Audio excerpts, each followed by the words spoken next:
محدش بيحس بالألم والوجع إلا صاحب الألم نفسه. يعني لما بتمر ببعض المواقف الصعبة والألم والوجع هتلاقي نفسك انت بس الموجوع، حتى الناس اللي حواليك اللي بيحاولوا يعزوك بيتعبوك. هتلاقيهم يقولوا لك بلاش تعمل في نفسك كده، انا عايزك تكون قوي، انا عايز اشوفك قوية. الكلام ده ما بيريحش، بل ممكن يتعب اكتر، لان انت سمعت منه كتير، والكلام ده مش بيضيف لك بل بيألمك اكتر، لان انت في الوقت ده مشغول بس بوجعك وألمك، ومش محتاج وعظ كتير على قد ما انت محتاج لإحساس وحد من الناس اللي حواليك يحس بيك ويطبطب عليك.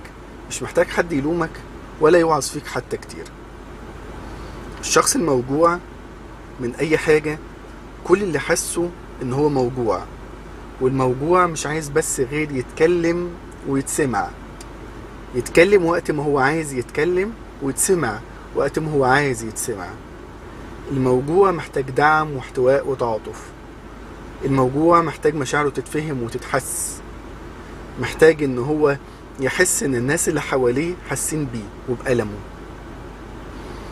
كلنا وقت الألم، وقت الزعل، وقت الوجع بنقول كلام كتير وضعف ايمان وان الدنيا صعبة ومصدومين.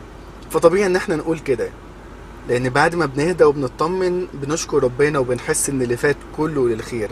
حتى ممكن وقت الألم بنحس ان ربنا ساندنا، وفي حاجة جوانا بتقولنا اطمن، ربنا واقف جنبك. لما تكون غلطان وقت الوجع مش محتاج حد يدوس على الوجع والألم والغلط بتاعك ده، وكل شوية يفكرك ويأنبك عشان انت تتعلم وما تغلطش تاني. انت مش محتاج حد يدوس على الجرح والألم والوجع ده.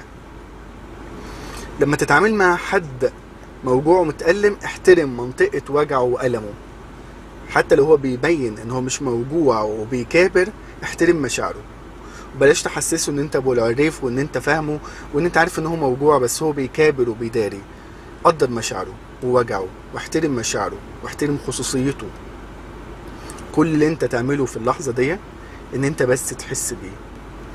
كل اللي انت تعمله ان انت تقوله انا مقدر ألمك ووجعك. ما تهونش من مشاعره ان هو بيبالغ، لان ده بيوجعه اكتر وبيألمه اكتر.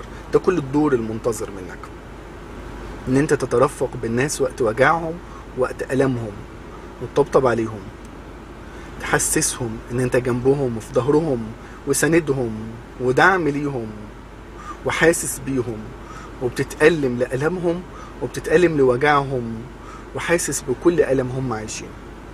ده كل الدور المطلوب منك ان انت تعمله.